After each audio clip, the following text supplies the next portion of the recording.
Great. Thank you. Will you pass the mic round?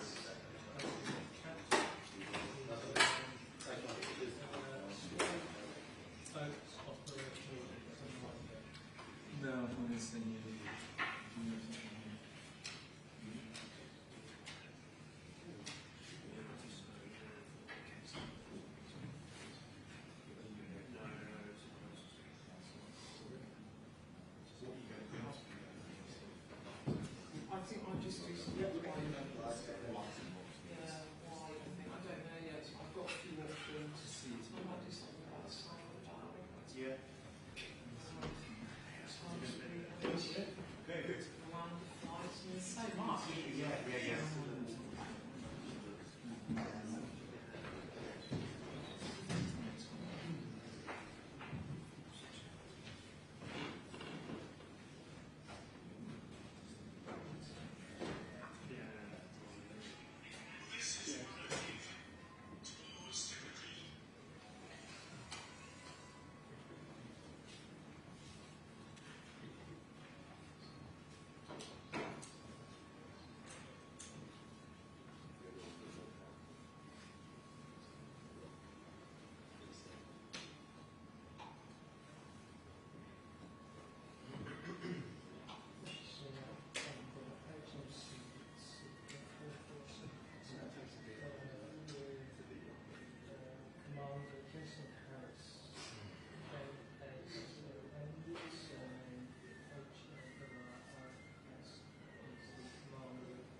Too late.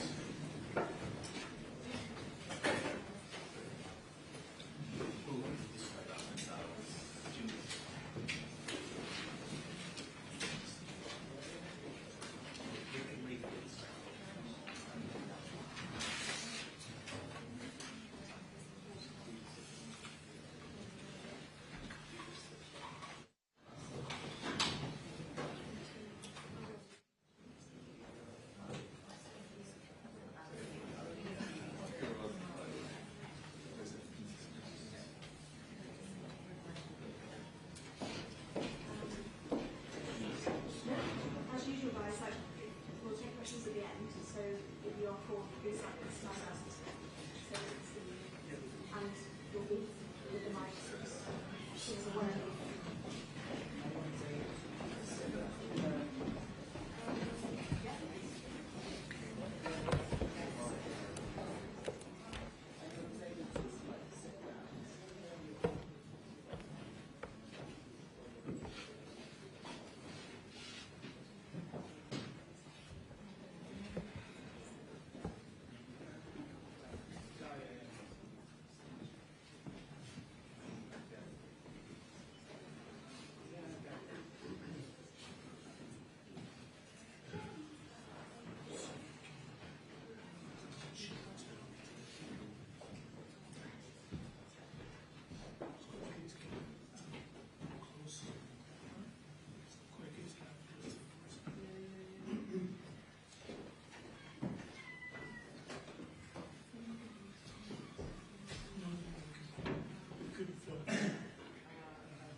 This morning I've been out in the Channel with our new small boats operational command.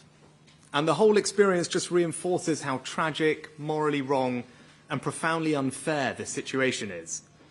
We've got organised criminals risking people's lives in makeshift dinghies.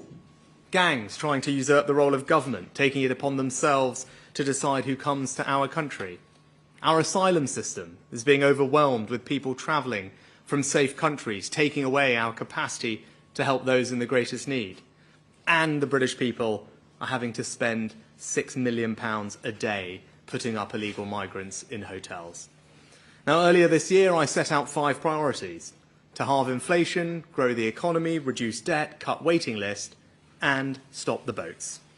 Today, I'd like to update you on the progress that the Home Secretary and I are making. And my message is this: our plan is starting to work.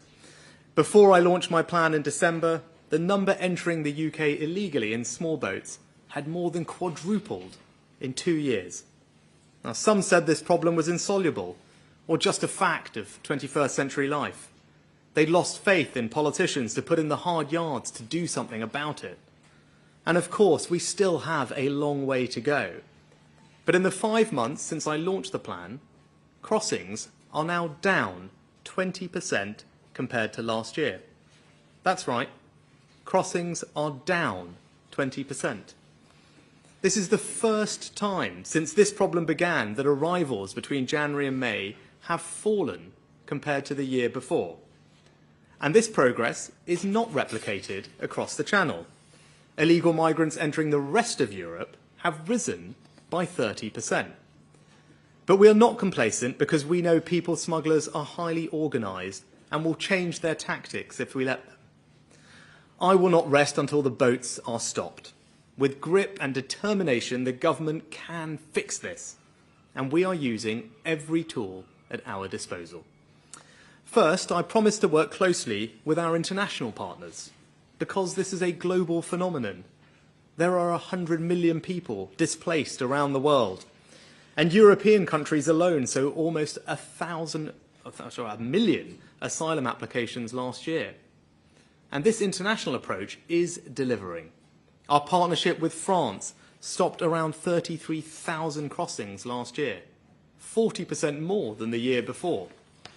I've put cooperation on tackling illegal migration on the agenda of every international summit I've been to, from the G7 and the Council of Europe to last week's European Political Community Summit in Moldova. Last week, we agreed a new action plan with Bulgaria. We began discussions on joint working with the European Border Agency Frontex. And in December, I reached a deal with Albania. Because last year, nearly a third of all those arriving in small boats were from that safe European country. That's delivering too. We've now returned 1,800 to Albania in just 6 months. We've gone from accepting around 1 in 5 Albanian asylum cases to now just 1 in 50, in line with our European partners. And what is the result of all of this? Well, so far this year, the number of Albanian small boat arrivals has fallen by almost 90%. This is proof that our deterrent strategy can work. When people know that if they come here illegally, they won't get to stay, they stop coming. Now, second, I promise to improve enforcement. So we've doubled the funding given to the National Crime Agency for tackling organised immigration crime, and arrests here of illegal workers have more than doubled.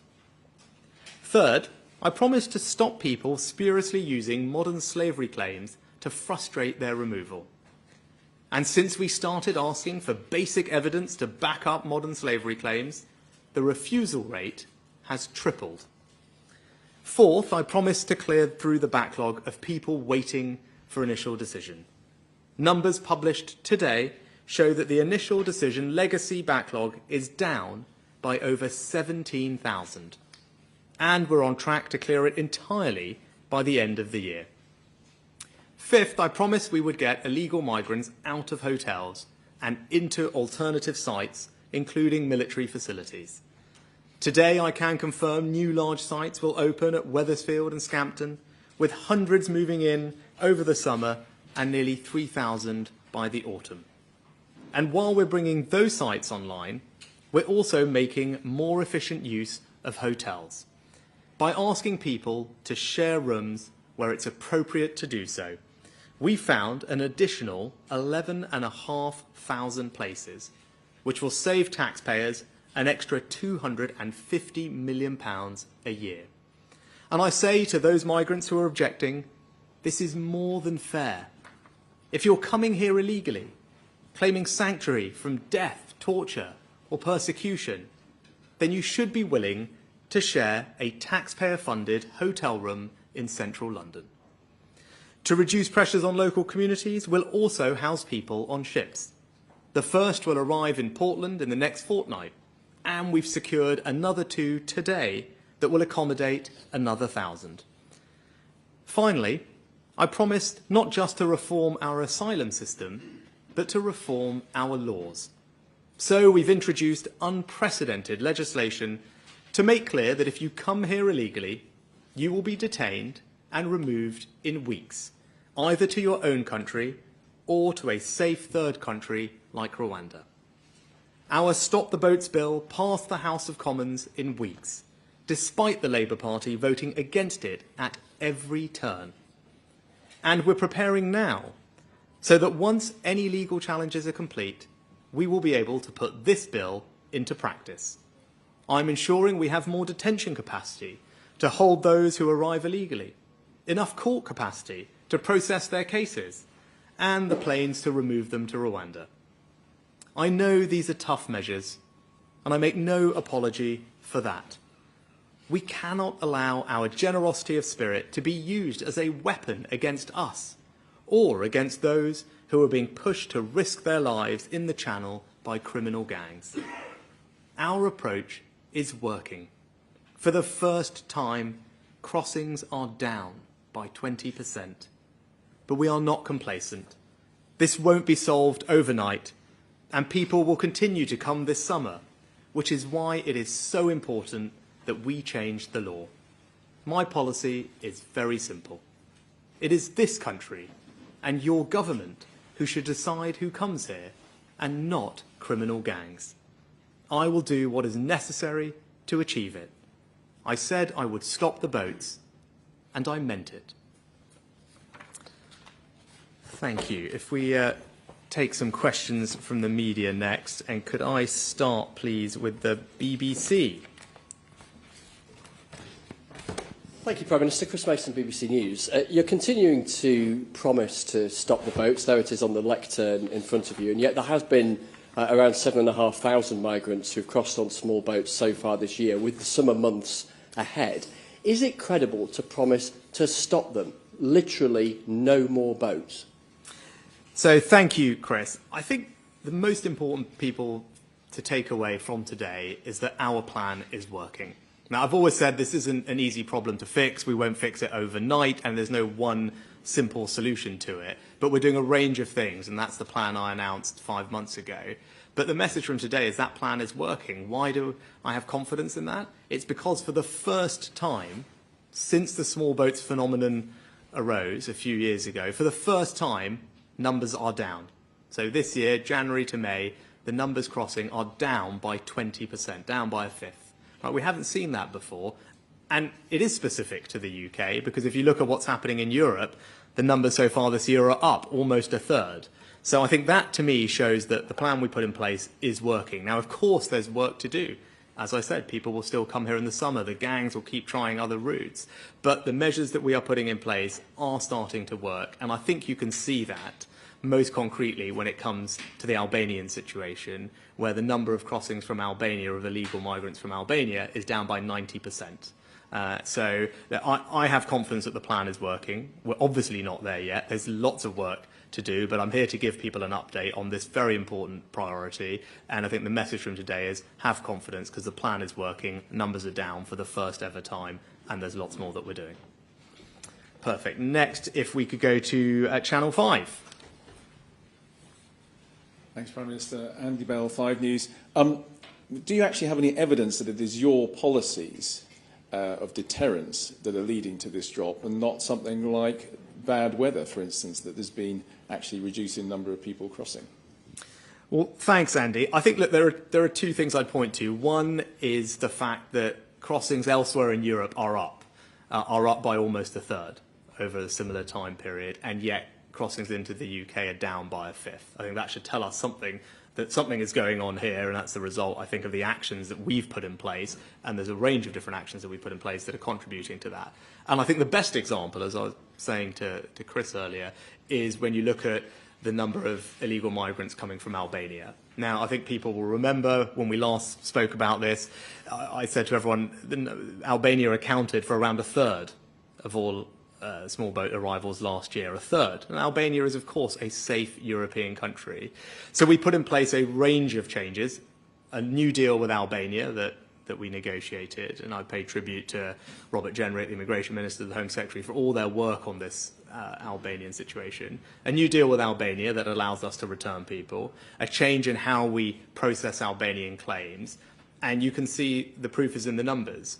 So since we put those changes in place, the rejection or the acceptance rate for Albanian asylum claims is now gone all the way down to around 2%, bringing us in line with our European competitors, our European neighbours.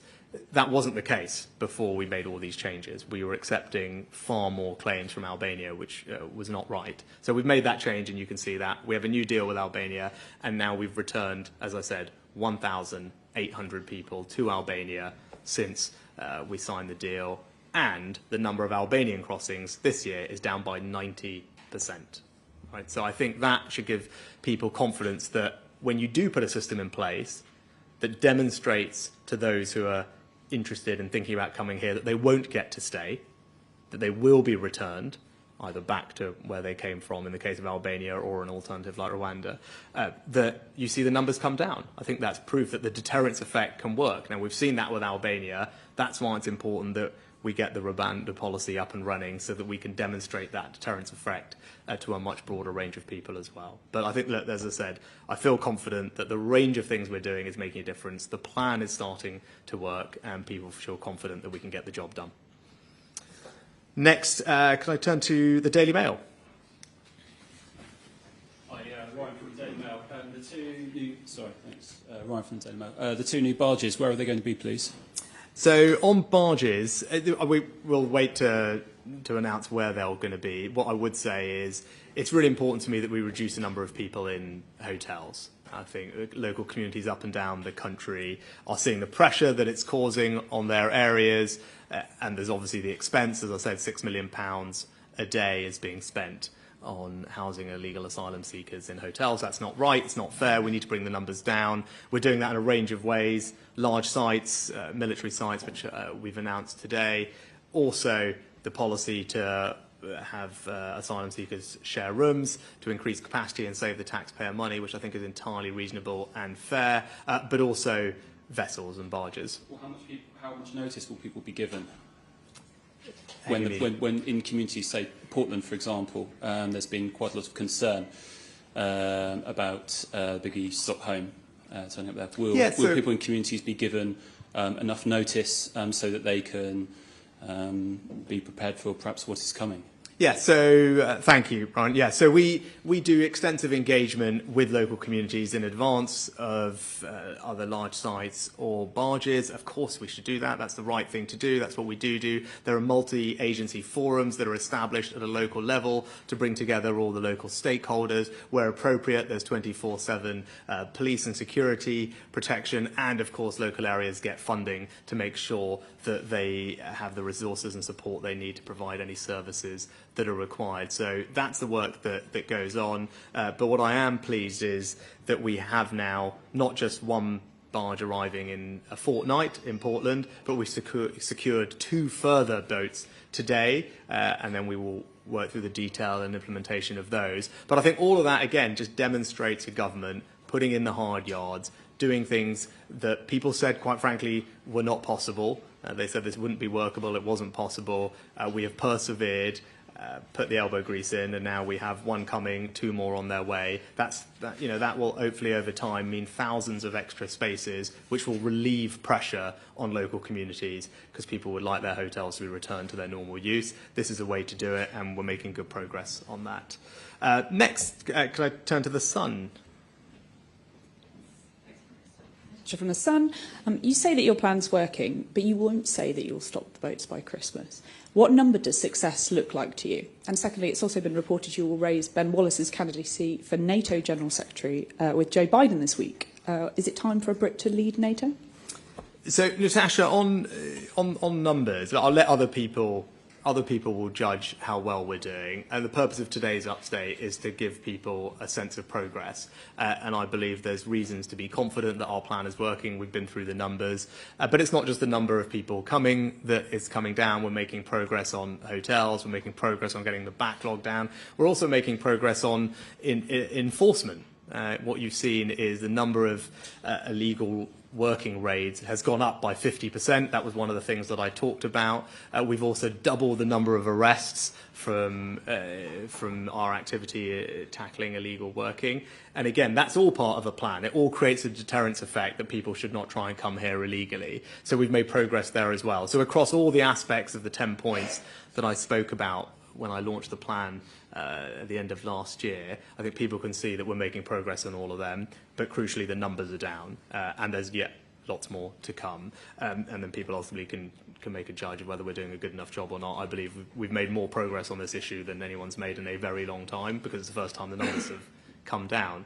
And then look, on NATO, I think look, Ben does a fantastic job. He's a great defence secretary. This is a conversation that is happening amongst leaders around the world more generally, and I'm sure it will continue to happen. I would say Ben is widely respected amongst his colleagues around the world, particularly for the role he's played in Ukraine and supporting Ukraine. And Britain has always been a leading contributor to NATO. We're one of the handful of countries that always met our obligation to spend 2% of our GDP on defence. Currently, we're spending even more than that. And we've been a leader in NATO operations. We're one of the only countries that participates in every single NATO operation. We are widely perceived as a thought leader in NATO. And I think if you ask the NATO Secretary General, he would agree with everything I've just said. And we will always continue to be a strong contributor and participant in NATO. Next, again, I know we're kind of conscious of time as well. Can I turn to Kent Online? Yes, Sam. The illegal migration bill is going through the Lords today. Are you worried that that might stall things? Because the Lords have had opposition towards anti-illegal immigrant policy in the past. Thanks, Sam. So look, it's really important for me to see this new law on the statute books. It's one of my 5 priorities. I believe it's the country's priority as well to see the boats stopped. And this new law is an important part of how we will do that.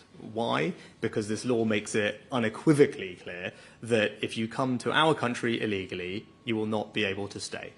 Instead, you will be swiftly detained and then sent back either to your own country if it's safe to do so, or to Rwanda or another third country alternative. That's the process that this bill puts in place, and it means that people will be processed in a matter of days and weeks, not months and years. And if we can get that working, the deterrent effect, I think, will be very powerful. That's why the bill is so important. I'm pleased to say it was passed in the House of Commons in a matter of weeks. With strong support, although the Labour Party did oppose it at each and every turn. But it is important to me that this bill does get put on the statute books, because it's an important part of how we will stop the boats. But I'd also say that I'm already doing the work now to make sure that when the bill does come into law and manages any legal challenges that we may have to deal with, that we are ready to implement it. So I'm already doing meetings almost twice a week with all the relevant cabinet secretaries to make sure that all the building blocks and elements of operationalising the bill will be put in place in advance. So that's making sure we have enough detention capacity to detain people. It's making sure that we have enough judicial capacity to hear people's cases and claims in a matter of days and weeks. And it's making sure that we have all the logistics in place to actually remove people to Rwanda. All of that is hard work, and we're at it now, as I said, twice a week, making sure that we've got everything ready so that when the bill comes into law and is ready to be used, that we are absolutely ready to use it as soon as possible. And then, if we've got time, maybe for a couple more. Perfect. Right. Can I go to ITV Meridian? We've got local ITV. Thank you, Prime Minister. It's Abby Bracken from ITV Meridian. There have been very few, almost all small boat crossings that have arrived in the UK arrive here in Kent, and that's putting huge pressure on public services. Can I ask what you're doing to address that? And can I also say it's been exceptionally windy in the Channel for several days now, meaning there have been hardly any small boat crossings. Is that why you've chosen to come here today? So, Abby, thanks. On, first of all, I'll just pay tribute to Natalie, who's here as a local MP, and Natalie spends an enormous amount of time when she's in Westminster talking to me and other ministers to make sure that Dover and Kent more generally is getting the support and engagement that it needs to deal with the challenges that small boat phenomenon causes. Because of Natalie's campaigning, we've invested quite a lot. I think the first Levelling Up Fund, Ken received almost £40 million for infrastructure improvements to make sure that migration processing was much easier, as well as working very closely with the Council and other authorities here to deal with everything. And more generally, just investing in the local community, whether it's through our High Street funds, our towns funding, our Levelling Up funding. I think Kent and the local communities here are seeing that investment go into their local areas as well, distinct from the specific resources that we're putting in place to deal with this. I think the best way to relieve that pressure is to stop people from coming in the first place, right? So rather than treating the symptoms, actually treat the cause. That's why the bill is so important. It's why we need to pass new laws, have international agreements, get the backlog down. If we do all of those things, we can move to a system which means people won't be able to stay if they come here illegally into this part of the country or anywhere else. I think we will see people stop coming, right? And that's the best way to relieve the pressure on the community here. And I want them to be reassured that it is one of my 5 priorities, as they can see. It's very important to me. And the message to take away from today is the plan is working. So for the first time since this small boat phenomenon came upon us, the numbers are down by almost a fifth this year. And I think, as we've gone through all the reasons why, I think that is a sign of encouragement. But we are not complacent. Of course, the summer is coming. Of course, gangs will keep trying different routes and different methodologies. We need to be alert to that. It's why we need to pass the law. It's so important that the law passes, because that will really help us resolve this problem. And in terms of the timing of my visit, there's many things I can control. The weather is not one of them. So I wish it was so. Right. But actually, I think there's at least the second, if not third time I've been here. It's actually very good to see the team here locally who are doing such incredible work. Firstly, to say thank you to them, because as I said, the progress we've made since we put the plan in place is marked, and they deserve enormous credit for it. But the second thing is, as I said at the opening of my remarks, when you talk to the teams here who are the ones who are out on the front line picking migrants up, I think it really brings home how awful and tragic this situation is. Right? You talk to them and they will talk to you. Just the other week, picking up toddlers who were suffering from hypothermia in a makeshift dinghy that was not remotely seaworthy. Right? I mean, some of us were out on the boat earlier before, trying our hardest not to get ill, to deal with the weather. If you're in a makeshift dinghy, which is not seaworthy, where it is freezing, in conditions that are far worse than today, and children are being exposed to that, I'm sorry, but that is completely and utterly wrong. And when you talk to the team here, are the ones who have to deal with that on a daily basis and rescue those people, they would tell you that it's wrong. And that's why the moral thing to do, the compassionate thing to do, is to stop these criminal gangs from being able to exploit people like that and put them on these rafts and send them across the channel. It is wrong, and that's why it's right that we're doing everything we can to stop it. I think absolute last one. Have we got the Times? It's Matt Dathan from the Times. You spent £500 million to the French in March, I think it was. Are you satisfied the French are doing enough to stop the boats? What is their interception rate, and what interception rate would be value for money for the British taxpayer? And secondly, just you were talking about how tragic it was seeing children cross in those conditions. You're planning to detain children indefinitely. Are you going to put a time limit on that when the bill comes to the Lords or the Commons later this summer? So thanks, Matt. On detention, the reason that's in place is because we don't want to create an incentive for people to put children on these boats. Right. So if you exempted children from the policy, then you'd give every incentive for people to bring children along with them, and you put more children at risk, actually. So I don't think that's the right thing to do, and that's why they are included. Now, obviously, there are appropriate facilities for families. They're not separated. They're kept together, and we need to make sure that that's done properly and fairly, as it always has been and will continue to be so. But I think it would be a mistake to exclude children, because, as I said, it would just create an incentive for people to put more children on the boats, and that would be awful. Now, with regard to the French deal, yes, I think the French deal is already showing progress. Last year we stopped around 33, or the French stopped around 33,000 people from crossing. That is, I think, 40% more than the year before. So that gives you a sense that the numbers are improving. The interception rate, whether you measure it on the first quarter or the first 5 months of the year, is up considerably on last year, and there's more to come. Now, what the deal does is it represents a massive uplift on the number of law enforcement officers who are being deployed by the French in northern France, about a 500-person uplift, half of which will be in place this year. It also means that they will create a zonal coordination centre, probably in Lille, but elsewhere in northern France, and that will bring together for the first time all the different aspects of their response to this in one place, which will really help.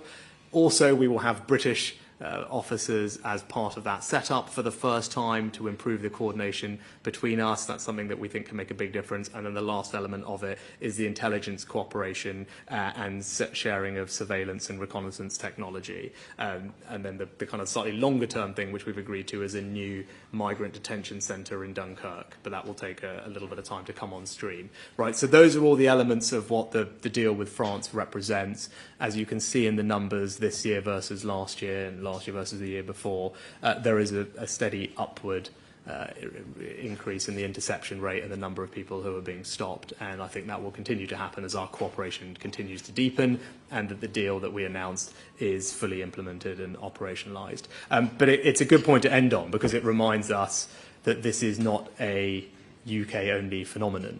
Right. When I'm in these summits, when I'm talking to other leaders, there's plenty of other countries that are grappling with the same thing. I talked about the numbers in Europe. We all remember the tragedy that happened off the coast of Italy last year, which is why I'm finding more and more countries are keen to work with us to tackle this problem. One of the things Suella, the Home Secretary, did very early on after I became Prime Minister, her and I re-established the Calais Group of Northern European nations to come together, to work together to tackle this problem. And then we've built on that with our deals with France, deals with Albania, cooperation with Italy, and now many more countries. And you will continue to see that, because ultimately, we are not alone in facing this challenge.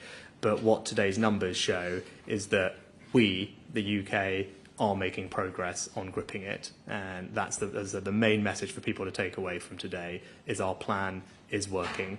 We're not complacent, there's more work to do, but people should have confidence that when I said I was going to stop the boats, I meant it, and that's what we're delivering. Thank you very much.